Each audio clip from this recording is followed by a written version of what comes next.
About 4 days ago, a plane landed in America with a man who claimed to be 2,000 years old.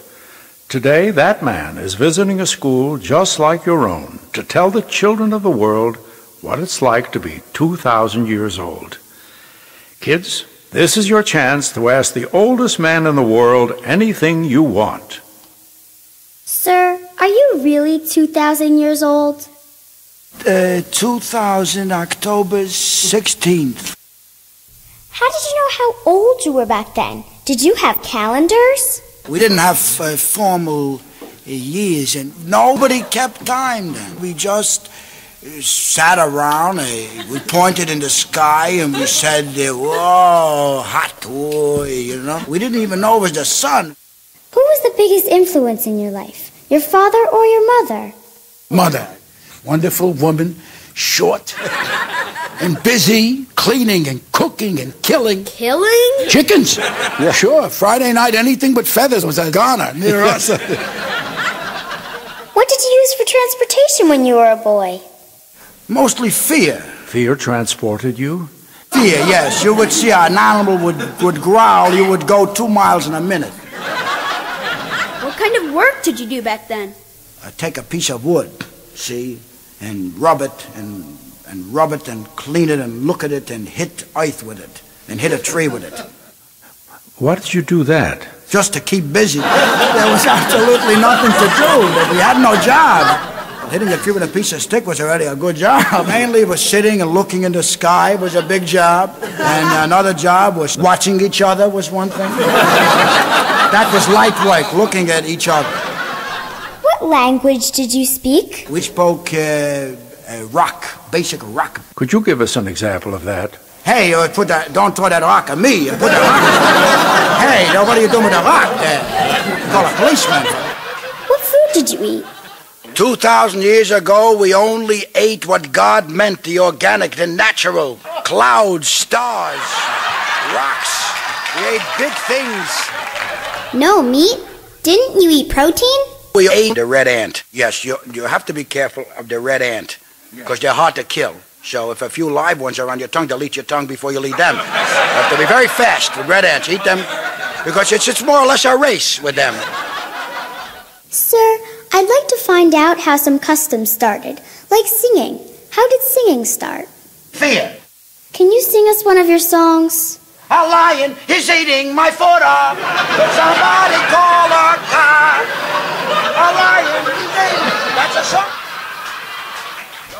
How about the handshake, sir? How did the handshake start?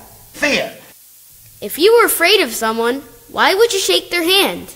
To see if a fella had a rock or a dagger in his hand. You grab his hand. You held that hand. Then you looked and you opened it up, then you shook it a little. They may have a stone or marble, you could stick it in your eye. You had to shake his hand. Sir, how did dancing start? Fear. Fear again? Dancing is the complete immobilization. Both hands, and you keep the feet busy so it can't kick you. Sir, can you tell us how certain words came to be? For example, why do we call a shower a shower? Most words came out because of onomatopoetic. You mean they sound like what they are? Well, listen, you'll go in a shower and you hear shh. Well, when they added the hot water, then you walked in and went, ow, so show, show, show, shower. See, that's how we got shower.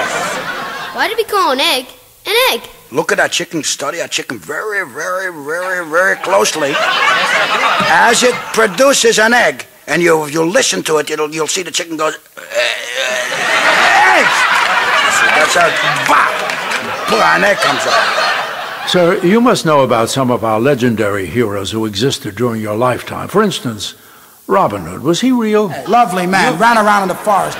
Did he really steal from the rich and give to the poor? He stole from everybody and kept everything. Who knew? He'd give you such a knock in the head when they robbed you, you wouldn't remember anything anyway. Did you know King Arthur and his Knights of the Round Table? No round table. Only when he ate with his family was a round table. When guests came, knights came, they would open it up and put in the leaves. So it was King Arthur of the Oval Table. Is it true in those days, knights would fight for a woman's handkerchief? Oh, a handkerchief was one of the big fights. You happened to stumble on one of the terrible fights of the... When a lady would lose a handkerchief, two knights would go at each other on horses with long spears, you know, and run at each other and go to kill each other to get that handkerchief. Why? Because there was no Kleenex. Once a knight got that handkerchief, he blew his nose pretty good. Sir, did you know William Shakespeare? Oh, what a pussycat. Oh, but that little beard, with that cute hair. He was a real good writer, wasn't he? Shakespeare was not a good writer, no. Not a good writer at all. But he wrote 37 of the greatest works ever. I saw the folios. You want to see what they were? With blots, with ink, with a nail that looked like a T, but an M you didn't know was an N. An O could be a P. Every letter was cockeyed and crazy. Don't tell me he was a good writer. He had the worst penmanship I ever saw in my life.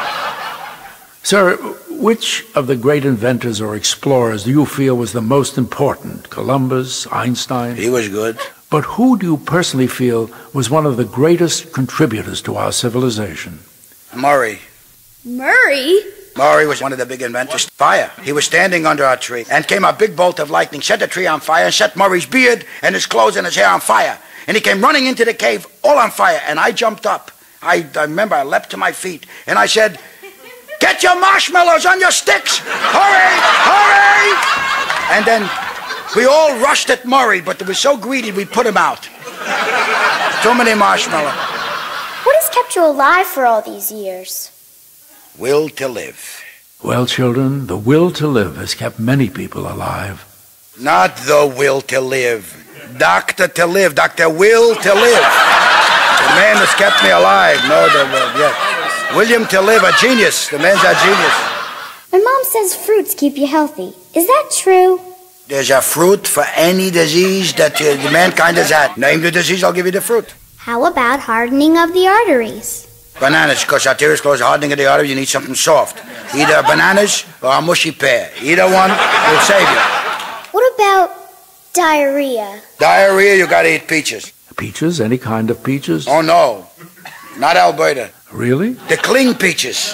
Why cling peaches? They hold you together a little better. One last question, sir. Sir, do you feel there's any hope for the world? As long as the world is turning and spinning, we're going to be dizzy and we're going to make mistakes.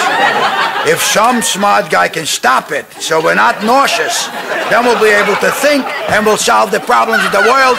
And thank you.